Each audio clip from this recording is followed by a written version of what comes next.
You visuals now of Pakistan that's preparing for the worst. We're now going to show you visuals of how Pakistan, admitting the casualties, has readied over 200 coffins. These 200 coffins have now been moved to Bolan in Balochistan more than 24 hours after the Jafar Express train under the custody of the BLA. However, 27 hours after the Jafar Express has been hijacked, the Pakistanis are desperately hiding the death toll. They are not giving out the true numbers. The supply of coffins continues at Quetta in Balochistan. However, Pakistani soldiers have been killed. The numbers are not coming out. Desperately, Pakistan continues to send those coffins, but desperately hides the real numbers. Over 200 empty coffins at Quetta railway station in Balochistan have been placed. I want to go across to my colleague Abhishek Kapoor joining us from our newsroom. Abhishek, it seems once again Pakistan Army not revealing why 200 empty coffins are being sent to Balochistan from Quetta railway station. The army, the ISI, has ordered the railways not to provide any information. It's been 27 hours after the hijacking, but so far the real numbers not being given out by the Pakistani army. Well, absolutely. See, these are Baloch insurgents, rebels, and they really want to reset their relationship with the Pakistani state rhythm. For the Pakistanis, of course, these are terrorists. But having said that, it's the scale of the operation itself, in which they took a train hostage and then took out the soldiers who were traveling, and since then the kind of combat that has happened from both the sides, while the Pakistani state claims that they have eliminated 30 of those rebels who were part of this operation, the BLA says that nobody has been killed, and that in fact they have eliminated 40 soldiers of Pakistan.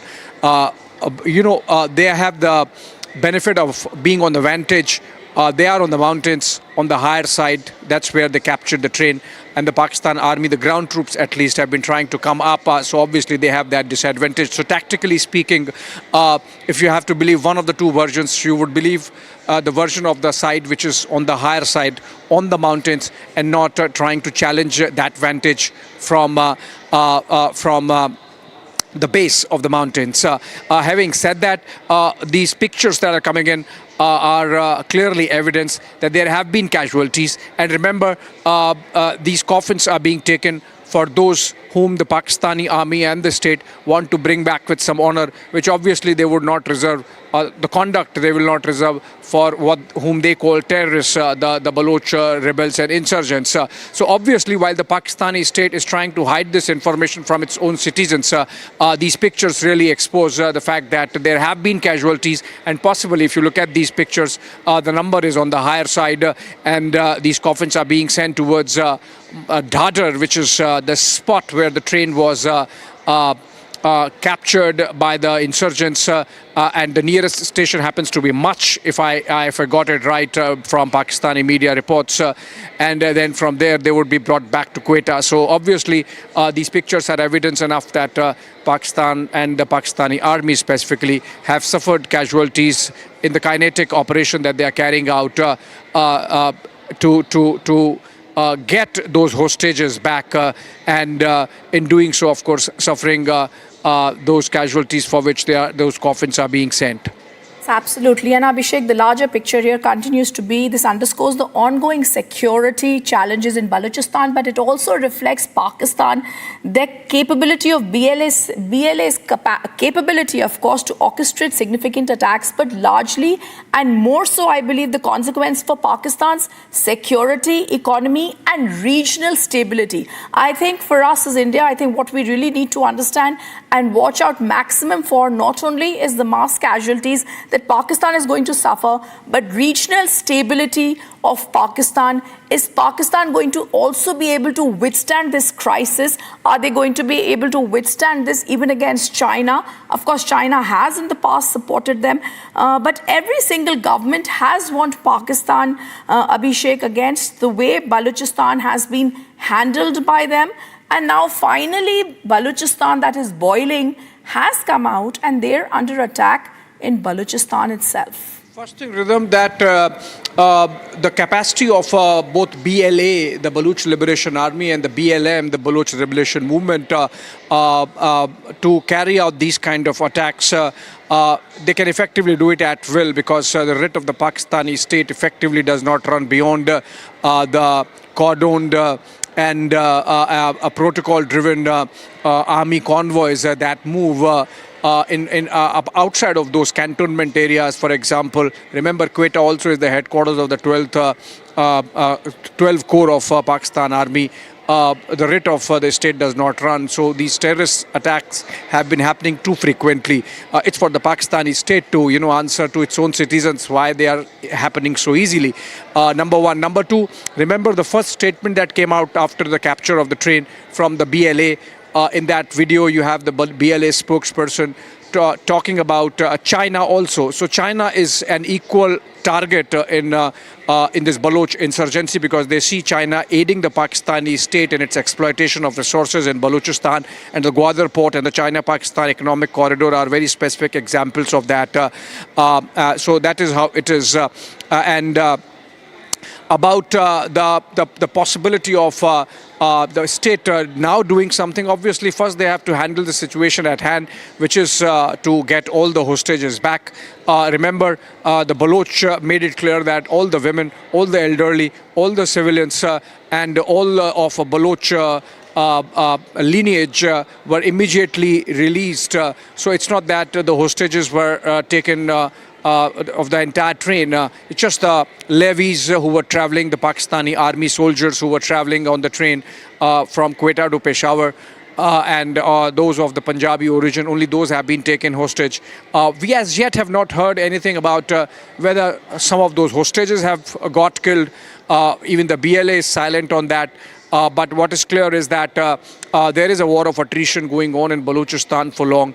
This is not the late. This is one of the latest instances of what's been happening there. And as I mentioned, the BLA, BLM, other insurgent organizations, they can carry out these kind of acts. This is, of course, the boldest and most audacious of the attacks that have been carried out.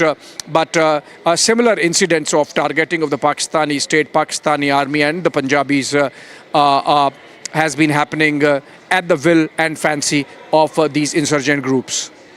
I completely agree with you, and I think this hostage crisis that continues to unfold in Pakistan, Abhishek, with the Balochistan province at the beleaguered Pakistan army refusing to own up to the casualties on its side. It's according to the latest reports in the local media. The Pakistan army claims to have rescued 155 passengers while neutralizing 27 Baloch insurgents. I think they need to be understanding that it's time to be calling a spade a spade. The insurgency in Balochistan is becoming ominous, Abhishek. It's been palpable for a couple of years, like you spoke about it.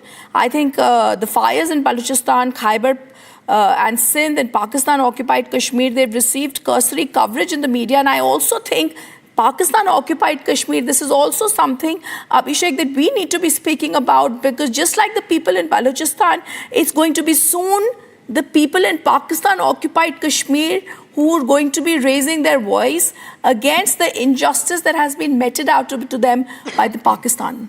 Well, yes. So insofar as this particular episode is concerned, Rhythm, the Pakistani army maintains that they have eliminated 30 of those rebels.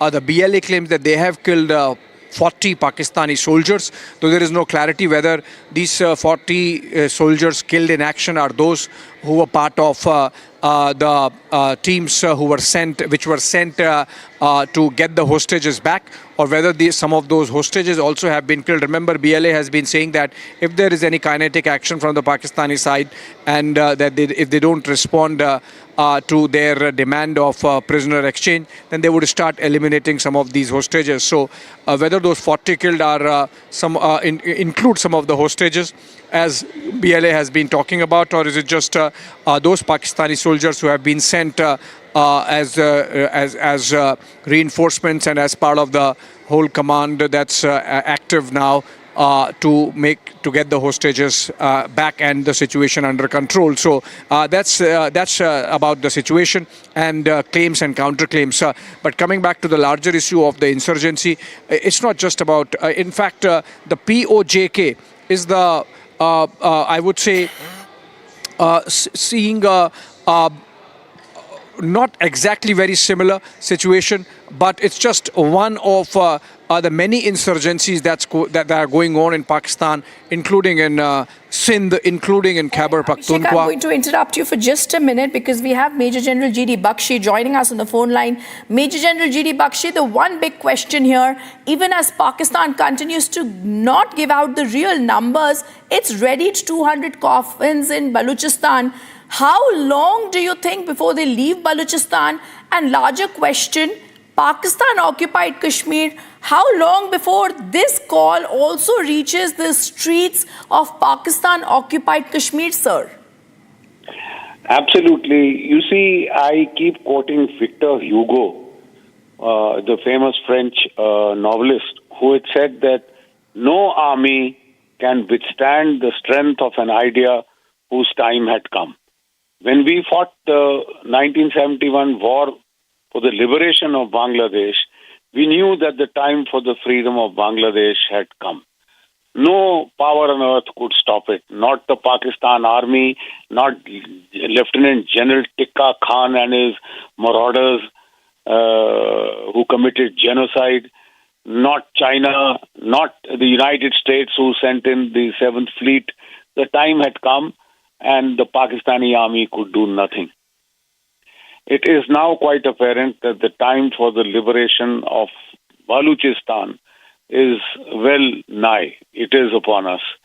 And we are seeing the Pakistan army faltering. You know, they are launching an operation to rescue hostages.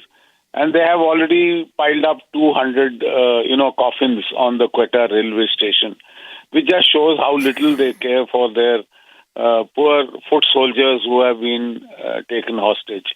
They don't seem to give a tuppence. They are working on the premise that they'll all be killed anyway, so let's go grand. Let's use F-16s. Let's use Cobra attack helicopters. Let's use artillery, every bit of firearm that you have, firepower, because that is what they believe in, grand gestures to overawe the civilians, grand gestures to, terrify the ordinary people. But these don't work, and they get quite counterproductive in the long run. So far, the main operation hasn't begun. There is fierce exchange of fire. There are the Cobra attack helicopters going on, hovering on top. Yesterday, the train that was sent from Quetta did bring in military reinforcements. The SOG, the Special Services Group, all their commandos are there. Yes. But they are wondering what to do because it is a Hobson's choice. Probably they'd like to go in at night. Probably they'd like to go in from the higher ground to the lower ground.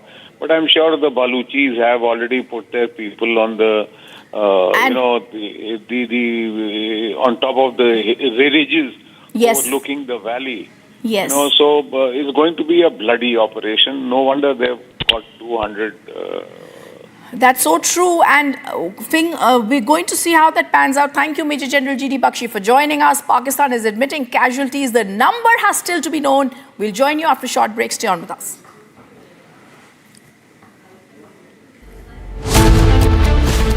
AIM PLB threatens street action on Waqf. Congress calls for roadblocks against Waqf bill.